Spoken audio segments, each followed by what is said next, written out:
And for today, personal tip, ang aking personal payo for today, well, katapos lang ng bagyo, no, and alam natin sobrang laki ng pinsala sa lugar ng Bicol, and then kasama na rin ibang part ng Quezon, Batangas. So technically, yung southern part of Luzon, no, sobrang sinalanta ng bagyo. Alam mo yung ibang lugar sa Camsur or may part na sa Batangas, ganoon din, sobrang lubog sila ng baha, no? So talaga nakakadismaya yung nangyari, no? Sobrang lakas ng bagyo na to, and even sa lugar namin sa Matnog, no, sa Bicol din naman, sobrang lakas ng alon, maraming nagibang bahay, no?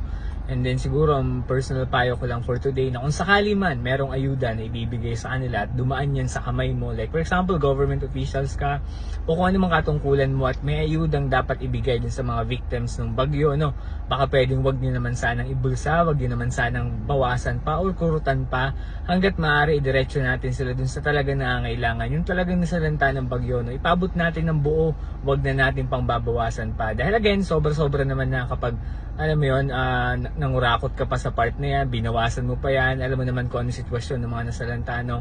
Kaya wag mo na sana pang babawasan pa yan, no? Ipaabot mo na yan, idiretso mo na yan dun sa talagang mga nangangailangan. Dahil, again, kailangan talaga nila yan. Wag na sana tayong maging gahaman pa sa pera, okay? So yun lang yung personal payo ko ngayong araw. Kung sakali man nagustuhan mo to at sa tingin mo may sense, baka pwedeng pakilike and share ng video na to. Supportahan mo ako dito sa aking Facebook, ganun din naman sa TikTok at ganun na rin sa YouTube. Yun lamang, salamat!